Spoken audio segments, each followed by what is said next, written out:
வணக்கம் தோழர்களே. சிபிஐயிடம் சிக்கி சீரழிகிறார் விஜய். கிடுக்குப்பிடி கேள்வியில விழி பிதுங்கி போய் நிக்கிறாங்க தாவேகா கும்பல். சிபிஐ வைத்து தப்பிக்கொள்ளலாம் அப்படின்னு நினைச்ச அந்த கும்பல் வகையா சிக்கி வாங்கப்பட்டு இருக்கு. என்ன நடக்குது உங்களுக்கு தெரியுங்க.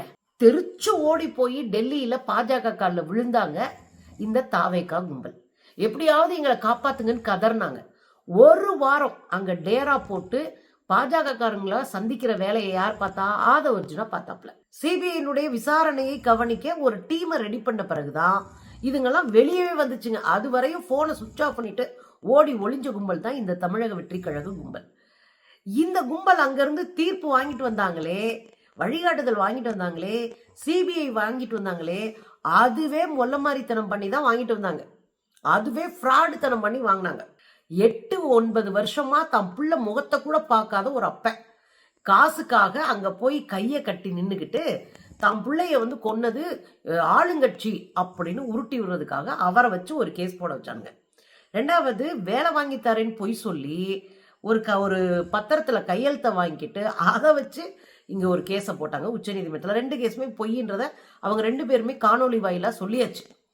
அதுக்கு பிறகு இந்த சிபிஐ விசாரணை தீவிரப்படுத்தப்பட்டு அங்க இருக்கிற பெட்ரோல் பங்கு, மெக்கானிக் ஷாப்பு, அங்க இருக்கிற துணிக்கடைகள், பலகார கடைகள், பிஸ்கட்டு, பேக்கரி கடைகள், இப்படி எல்லா கடைகள்லையும், தையல் கடை வரைக்கும் எல்லா கடையிலும் அந்த பகுதியில இருந்த அத்தனை பேரையும் விசாரிச்சிட்டாங்க. அதோட அங்க இருக்கிற மருத்துவர்கள் விசாரிக்கப்பட்டாங்க, ஆம்புலன்ஸ் டிரைவர்கள் விசாரிக்கப்பட்டாங்க, அதுக்கப்புறம் பாதிக்கப்பட்டவர்கள் விசாரிக்கப்பட்டாங்க. இதெல்லாம் முடிச்சுட்டு இப்ப தாவேகாவை கூப்பிட்டு விசாரிக்கிறாங்க. ஏற்கனவே தாவேகாவினுடைய தலைவர்கள் வீட்டுக்கு போய், ஆதவ அர்ஜுனா உட்பட வீட்டுக்கு போய், அவங்களுடைய தலைமை அலுவலகத்துக்கு போய் சிசிடிவி கேமராவில் நீங்க ஃபுட்டேஜ் எடுத்து வச்சிருக்கீங்களா, அதை ஃபுல்லா கொடுங்க அப்படின்னு மொத்தமா சிபிஐ வாங்கிட்டு போச்சு. 3 நாள்ல தர்றோம் அப்படின்னு சொல்லி கொண்டு போய் சிபிஐட்ட ஒப்படைச்சிட்டு வந்தாங்க தமிழக வெற்றி கழகத்தை ஆட்கள். இப்போ நேரடியா 4 பேர் விசாரிக்கப்படுறாங்க. ஆதவ அர்ஜுனா, நிர்மல்குமார், புஷி ஆனந்த், அதுக்கப்புறம் மதியழகன், அவர் தான் மாவட்ட செயலாளர். இந்த 4 பேரையும் தனித்தனியா கூப்பிட்டு விசாரிக்கிறாங்க. இந்த சிபிஐ விசாரணையில சினிமால கட்டுற மாதிரி அடிச்சு பறந்து அப்படிலாம் இல்ல. ஒரு 500-600 கேள்வியை கேட்டா நான் எப்படியும் 10 கேள்விக்கு உண்மையை உளறித்தான் ஆகணும். அப்படி போட்டு கிடுக்குப்பிடி கேள்விகள்ல அவங்கள உண்டு இல்லைன்னு பண்ணிடுவாங்க. ஆதாரத்தை கொடுக்கலன்னா விடமாட்டாங்க. அப்படிதான் நடக்கும். ஆனா தீர்ப்பு என்னவோ அது ஆளுங்கட்சிக்கு சார்பாக தான் இருக்கும். ஆனா விசாரிக்கிறதால நல்லதா விசாரிப்பாங்கன்னு வச்சுக்கோங்களேன். இந்த பக்கம் ஒரு ஓரமா வச்சிருவோம் சிபிஐ.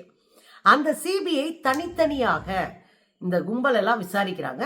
அதுல கிடுக்குப்பிடி கேள்விகளை கேட்டிருக்கிறாங்க, கடுமையான கேள்விகளை கேட்டிருக்கிறாங்க. எதெல்லாம் நாம ரோட்ல நின்று கேட்டோமோ அதையெல்லாம் சிபிஐயும் கேட்டிருக்கு. முதல்ல இந்த பிளானை போட்டது யாரு? சென்னையில இருந்து நான் நாமக்கல் வருவேன், நாமக்கல்ல இருந்து கரூர் வருவேன், கரூர்ல இப்படி சாவடி பண்ணி இந்த பிளானை போட்டது யாரு சொல்லுங்க அப்படின்னு பிடிச்சிருக்கிறாங்க. யாரு பிளானை போட்டது? பூரா இந்த தத்தி ஒண்ணுமே தெரியாத அரசியல் அரை வேக்காடு ஆதவ அர்ஜுனா தான் போட்டுச்சு. அவர் தான் தேர்தல் பிரச்சாரத்தினுடைய செயலாளரா இருக்காரு, அந்த கமிட்டியுடைய செயலாளரா இருக்காரு. அப்ப அவர் தானே போடுவாரு. அப்ப அவர் தானே அந்த செயல் திட்டத்தை போட்டிருக்கணும். எங்கேயோ பேச வேண்டியதை மாத்தி இங்க கொண்டு சேர்த்து விஜயை சிக்க வச்சு அவர் அரசியலற்றவரை மாத்தினதுல ஆதவ அர்ஜுனாக்கு ஒரு பங்கு இருக்கு. அதான் முதல் கேள்வியே எப்படி சிக்க வைக்கிற கேள்விதான். இந்த பிளானை போட்டவன் எவன் சொல்லு அப்படின்னு சிபிஐ கேக்குது. அடுத்து, எந்தெந்த மாவட்டங்களில் இருந்தெல்லாம் தொண்டர்கள் வந்தாங்க? இதுல என்னன்னா, வெறும் நாமக்கல் சுற்றி இருக்கிற பகுதியோ அல்லது கரூர் பகுதியில் இருக்கிறவங்க மட்டும் வரல. தொண்டர்களை இவங்க திரட்டி இருக்காங்க. அதுக்கான ஆடியோவில் நம்ம பார்த்துட்டோம். நிச்சயமா அந்த ஆடியோலாம் சிபிஐ எடுத்திருக்கோம். தொண்டர்களை எல்லாம் போய் எங்க இருந்து கூப்பிடுறாங்க? மதுரை, திருச்சி, திண்டுக்கல், அப்படி இந்த பக்கம் சேலம், இப்படி சுத்தி திருப்பூர்ல இருந்து கூட ரசிகர்கள் வந்திருக்கிறாங்க. இப்படி சுத்தி நீங்க பாத்தீங்கன்னா ஒரு 10-15 மாவட்டங்கள்ல இருந்து, தென் மாவட்டங்கள் முழுக்க இருந்து ரசிக பெருமக்கள், தொண்டர் அணிகள் படையென திறந்து வந்திருக்கிறாங்க. அந்த கேள்வியும் கேட்கிறாங்க, எத்தனை மாவட்டங்கள்ல இருந்து வந்தாங்க சொல்லு அப்படின்னு கிடுக்குப்பிடியா கேட்டிருக்காங்க. செப்டம்பர் 27ஆம் தேதி 3 மணிக்கு பேசுவாருன்னு சொல்லிவிட்டு எதுக்காக மத்தியானம் 12 மணிக்கு பேசுவாருன்னு அறிவிச்சிங்க? புரிஞ்சா? தான் நம்ம கேட்டோம். நாங்க அப்படிலாம் இல்ல அப்படின்னு நம்மகிட்ட உருட்டினாங்கல்ல. வெளியே டிவியில, அப்புறம் இங்க உட்காந்து சமூக வலைத்தளங்கள்ல எல்லாம் ஆளுங்கட்சி தான் இதெல்லாம் செஞ்சுச்சுன்னு சொல்றவங்க அங்க போய் உட்கார்ந்துக்கிட்டு இது ஒரு விபத்துன்னு உருட்டினதை நம்ம தான் பார்த்தோமே.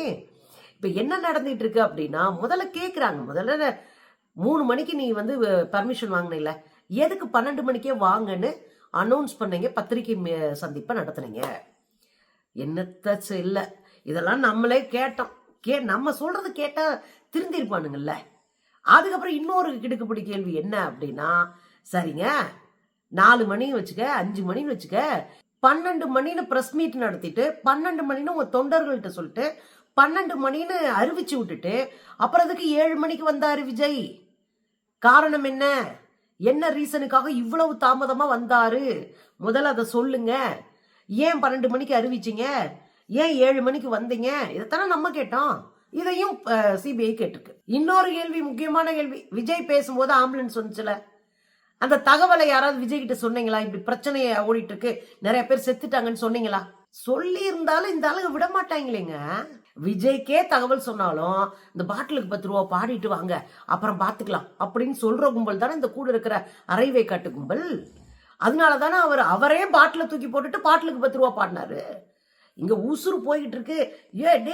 டேய்னு மக்கள், உங்க ரசிகர்கள் உன்னை போடா வாடான்னு பேச ஆரம்பிச்சிட்டாங்க, செருப்ப தூக்கி எரிய ஆரம்பிச்சிட்டாங்க, உசுறு போயிட்டு இருக்கு, நிறைய பேர் தவிச்சு போயிருக்கிறாங்க.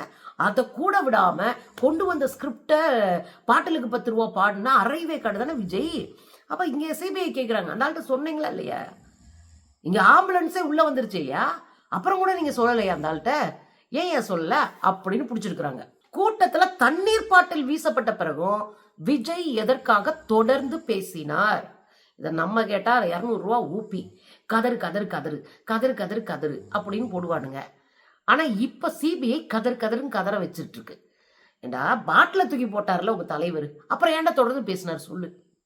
பாட்டில தூக்கி போட்டாலே ஏதோ ஒரு அசம்பாவிதம் நடக்குதுன்னு அர்த்தம். மக்கள் கத்துறாங்க, நம்ம மேல செருப்பு வந்து விழுகுது. இந்த அடிப்படை விஷயங்கள் கூட உணராம ஸ்கிரிப்ட வாசிக்கிறதுலயே உட்கார்ந்து இருந்துச்சே அந்த பீஸ் விஜய். எதுக்குங்க? படம் கட்டத்தான்.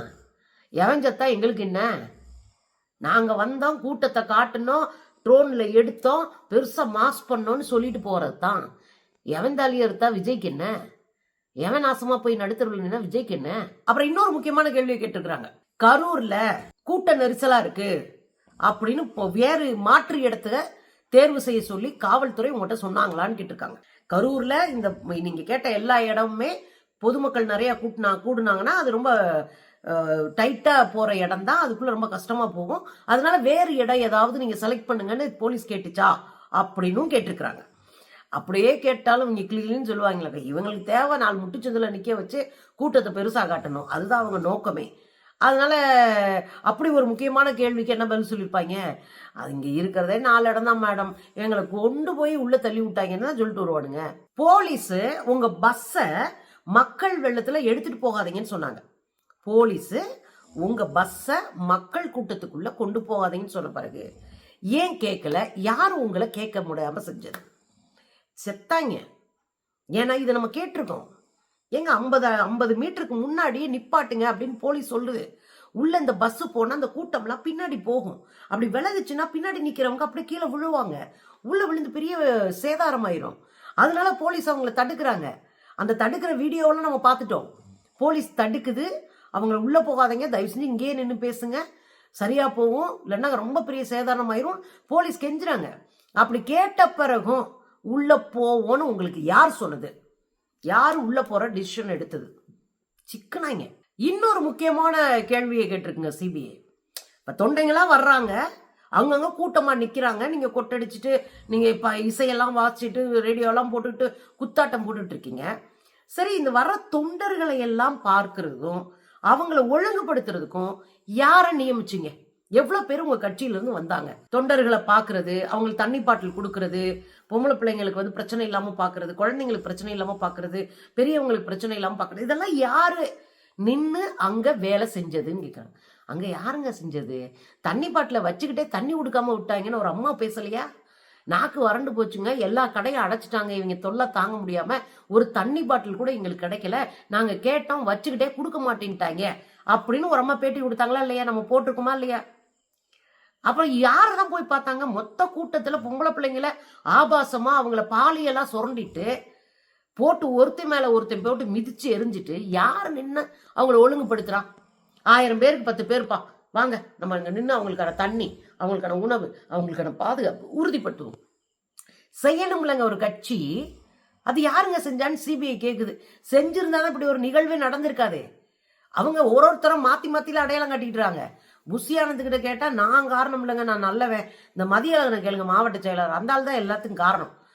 மதியழகனை கேட்டால் ஏங்க எங்கள் தலைவர்கள் சொல்லத்தாங்க நாங்கள் செஞ்சோம், நீங்கள் என்னங்க எங்களை சொல்கிறீங்க அப்படின்னு அவர் கேட்குறாரு. ஆக மொத்தம் மாற்றி மாற்றி ஒரு ஆளை இன்னொரு ஆள் மாட்டி விட்டுட்டு இருக்கே ஒழிய இங்கே நேர்மையாக யாரும் பதில் சொல்லலை, உண்மையா பிரச்சனையை அணுகவில்லை. சிபிஐ இன்னொரு கேள்வி கேட்டிருக்கு, கூட்டத்தை பெருசாக காட்டுறதுக்காக தான் தாமதமாக வந்தீங்களான்னு. அதான உண்மை. 12 மணின்னு அறிவிக்கிறீங்க, அதுக்கப்புறம் 2 மணில இருந்து மைக்க வச்சுக்கிட்டு மாடியில் நின்றுக்கிட்டு எல்லாருக்கும் தண்ணி பாட்டில் கொடுங்க, எல்லாருக்கும் இது கொடுங்க, அண்ணே 1 மணி நேரத்தில் வருவாங்கன்னு 2:45 சொல்றீங்க. அண்ணே 3:45 வந்துட்டாரா? 7 மணிக்கு வந்தாரு. 1 மணி நேரத்தில் வந்துருவாரு, 1 மணி நேரத்தில் வந்துருவாரு, 1 மணி நேரத்தில் வந்துருவாருன்னு போற மக்களை, கலைஞ்சு போற மக்களை, கூட்ட நெரிசல சிக்க கூடாதுன்னு நினைக்கிற மக்களையும் போக விடாம தடுத்து கூட்டத்துக்குள்ள நிறுத்தி கொலை பண்ணது இந்த கும்பல் தானே. அதான் அவங்க கேட்குறாங்க. லேட்டா வந்தது நோக்கமே கூட்டம் காட்டுறதானா அப்படின்னு சிபிஐ கேட்டுக்கு பதில் சொல்லுங்க. இதுல என்னன்னா, இந்த கேள்வியெல்லாம் ஆல்ரெடி நம்ம கேட்டதுதான். ஆனா ஓடி போய் டெல்லியில பாஜக காலில் விழுந்து சிபிஐ கிட்ட போயிட்டோம்னா சிபிஐ வந்து நம்மளை விட்டுரும், வழக்கை தாமதப்படுத்துவாங்க, வழக்கை தாமதப்படுத்துறது மூலமா நம்ம தப்பிச்சுக்கலாம், மக்களும் மறந்துடுவாங்க அப்படின்றதுக்காக பாஜக காலில் விழுந்து தன்னை காப்பாற்றிக் கொள்ள ஓடின கும்பல் தான் இந்த விஜய் கும்பல்லாம். ஆனா இப்ப என்ன ஆகி போச்சா, அவங்களுக்கே அவங்க ஆப்பு வச்சுக்கிட்டாங்க. இப்ப சிபிஐ கெடுபடியா நடக்கிறாங்க. ஒரு அரசியல் வழக்க எப்படி சிபிஐ கையாளுமோ அது மாதிரி கெடுபடியா நடக்கிறாங்க. அத்தனை ஆதாரங்களையும் திரட்டி ஆதாரங்கள் அடிப்படையில் கேள்விகளை அட்டிக்கிட்டு போறாங்க. முத நாள் 10 மணி நேரம் விசாரணை, அடுத்த நாள் 10 மணி நேரம் விசாரணை, இப்படியே போயிட்டு இருக்கு. இதுல என்ன பிரச்சனை வந்திருக்கு தமிழக வெற்றி கழகம் தெரியுதா உங்களுக்கு? தேர்தல் வரப்போகுது, ஒண்ணு நீ ஓட்ட பிரிக்கிற வேலையை பாரு, எங்களை திட்டாத. நீங்க திமுகவை மட்டும் திட்டுங்க, திமுகவை பத்தி பொய்யும் புரட்டையும் பரப்புங்க. திமுகவை தான் குற்றச்செயல் பண்றவங்க, அவங்கெல்லாம் மோசமானவங்க, அவங்க தான் ஊழல் பண்ணிட்டாங்கன்னு சொல்லிக்கிட்டே இரு. ஒன்னு கருத்தியெல்லாம் திமுகவை டேமேஜ் பண்ணு, திமுகவுக்கு ஆல்டர்னேட்டிவ் நான் தான் சொல்லு. இது ஒரு பக்கம் எங்களுக்கு உதவும், கருத்தியெல்லாம் நாங்க அடிச்சு வேலை செய்ய. இல்லைன்னா நேரடியாக எங்க கூட வந்து சேர்ந்துட்டு நான் பாஜக கூட எல்லாம் சேரலைங்க, நான் வந்து அதிமுக கூட சேர்ந்திருக்கேன் அப்படின்னு உருட்டி விட்டு 10 சீட்டை வாங்கிக்க என்னன்னு பார்ப்போம் அப்படின்னு பேசி முடிக்கப்பட்டிருக்கிறது. இப்போ வசமா சிக்கி சிபிஐ கிட்ட சிக்கி சீரழிகிறது மட்டும் இல்லைங்க, கழுத்தை கவ்விட்டு நிக்குது சிபிஐ. எப்படியும் தப்பிக்க முடியாது விஜய். அதனால இந்த தேர்தலில் சமரசம் செய்ய வேண்டிய தேவை விஜய்க்கு இருக்கு. 2வது, இந்த தேர்தலில் இல்லை இந்த வழக்கில் நம்ம சிக்கிற கூடாது அப்படின்றதுக்காக ஓடவும் முடியாம ஒழியவும் முடியாம பாஜக கிட்ட சரணடைஞ்சு கிடக்கு. இப்போ சிபிஐ வச்சு பாஜக பக்காவா காய் நகர்த்திட்டு இருக்கு, பக்காவா வச்சு செஞ்சிட்டு இருக்கு. நான் ஆட்டம் ஆடுனீங்கடா, என்ன ஆட்டம் ஆடுனீங்க? தொட்டா கை வச்சா நாங்க பிரிச்சிருவோம், மேஞ்சிருவோம், கம்பியை கட்டிடுவோம், என்னென்ன உருட்டுனீங்க? வகையா வாங்கப்பட்டு நிக்கிறீங்களா? ஆடக்கூடாதுன்னு விஜயண்ணே, ஆடக்கூடாது. ஆட்டமெல்லாம் ஒரு லிமிட்ல இருக்கணும், சரிங்களா? இன்னைக்கு பாருங்க, மொத்த கும்பலும் காலி.